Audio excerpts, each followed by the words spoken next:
Et, les gens c'est Iso. On se retrouve aujourd'hui, pour un nouvel épisode de l'histoire de League of Legends. Dans cet épisode, nous allons parler d'Azir. Azir, empereur des sables. Azir arpentait la voie pavée d'or de l'empereur. Les immenses statues des premiers dirigeants de Shurima, ses ancêtres, semblaient veiller sa progression. Des clartés incertaines, entre chien et loup, rampaient sur les murs de sa ville. Les plus brillantes étoiles palpitaient toujours au-dessus de sa tête, mais le soleil s'apprêtait à éteindre leur éclat.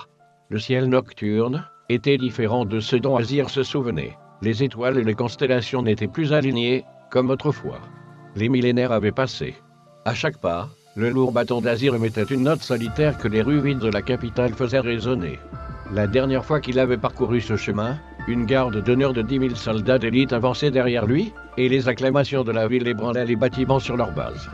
Son heure de triomphe qui lui avait été volée. Aujourd'hui, il ne restait que cette ville fantôme. Qu'était-il advenu de son peuple? Avec un geste impérieux, Azir ordonna au sable de s'animer de part et d'autre de la voie et de former des statues vivantes. C'était une vision du passé, un souvenir de l'ancienne Shurima. Les silhouettes de sable tournèrent la tête vers l'immense disque solaire, au-dessus de l'estrade de l'ascension quelques lieues plus loin. Il demeurait là, immobile, proclamant la gloire et la puissance de l'empire d'Azir, une gloire et une puissance que plus personne n'était là pour observer. La fille de Shurima qui l'avait éveillé, celle en qui coulait son héritage, avait disparu. Il pouvait l'apercevoir dans le désert. Le sang les liait. Tandis qu'Azir remontait la voie, les silhouettes de sable, échos du passé disparu, lui indiquèrent le disque solaire, leur expression de joie soudain muée en horreur.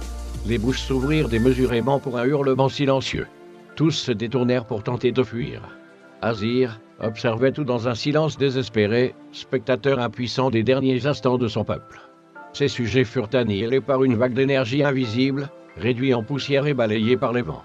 Qu'est-ce qui avait pu échouer au cours de l'ascension au point de déclencher une telle catastrophe? Azir concentra son attention. Sa marche se fit plus résolue. Il atteignit les marches de l'ascension et les grimpa 5 par 5. Seuls ses plus fidèles soldats, les prêtres et les membres de la lignée royale étaient autorisés à fouler ses marches. Les versions de sable de ses dignitaires faisaient rang autour de lui, le visage déformé et grimaçant, et ils furent à leur tour balayés par les vents. Il se mit à courir, avalant les marches plus rapidement qu'aucun être humain ne l'aurait pu, les serres griffant la pierre et laissant de profondes zébrures à chaque nouveau bond. Autour de lui, la destruction des silhouettes de sable ne cessait pas. Il atteignit le sommet. Ici se tenait le cercle ultime des proches, ses aides de camp, ses conseillers, ses hauts prélats, sa famille. Azir se laissa tomber à genoux. Sa famille était devant lui, représentée avec un luxe époustouflant de détails. Sa femme, enceinte. Sa fille timide, les mains serrant celles de sa femme. Son fils déjà grand, sur le point de devenir un homme. Pétrifié d'horreur, Azir vit leur expression changer. Il savait ce qui allait se passer, mais il ne détournait pas le regard. Sa fille cacha son visage dans les replis de la robe de sa mère, son fils dégaina son épée avec un cri de défi. Sa femme, ses yeux s'écarquillèrent, emplis de tristesse et de désespoir. L'événement en cours, quel qu'il fût, les renvoya au néant. C'était un spectacle insoutenable, mais il n'y eut pas de larmes dans les yeux d'Azir. Sa forme transfigurée lui interdisait à jamais cette expression simple de sa souffrance. Le cœur lourd, il se releva. La question demeurait de savoir comment sa lignée avait survécu, car il était certain qu'elle n'était pas éteinte. Le dernier souvenir de sable attendait. Il avança, s'arrêta à un pas de la plateforme et regarda ce que le sable dessinait devant lui. Il se vit sous sa forme mortelle, soulevé dans les airs sous le disque solaire, les bras écartés et le dos cambré. Il se rappelait ce moment. La puissance brute courait dans tout son corps, l'emplissant de force divine. Un nouveau venu se forma dans le sable. Son mage, le fidèle Xerath. Son ami prononça un mot inaudible. Azir se vit exploser comme du verre et retomber au sol en une pluie de sable. Xerath murmura Azir. L'expression du traître était indéchiffrable, mais Azir ne voyait rien devant lui que le visage d'un assassin. D'où venait une telle haine? Azir ne l'avait jamais soupçonné. L'image de sable de Xerath s'éleva plus haut dans les airs tandis que les énergies du disque solaire se concentraient en lui. Les gardes d'élite se précipitèrent vers lui, mais il était beaucoup trop tard.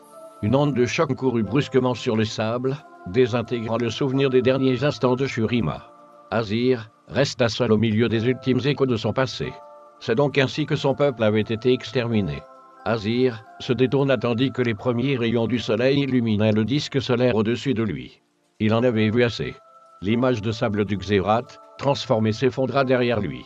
L'aube se reflétait, aveuglante, sur l'armure dorée sans défaut d'Azir. À cet instant, il sut que le traître vivait toujours. Il pouvait sentir l'essence du mage dans l'air qu'il respirait. Azir leva la main et une armée de ses guerriers d'élite se leva des sables au pied des marches. « Xérat » s'exclama-t-il, la voix vibrante de rage. « Tes crimes ne resteront pas impunis. » J'espère que cet épisode vous a plu. N'hésitez pas à vous abonner et je vous dis à bientôt pour une prochaine vidéo.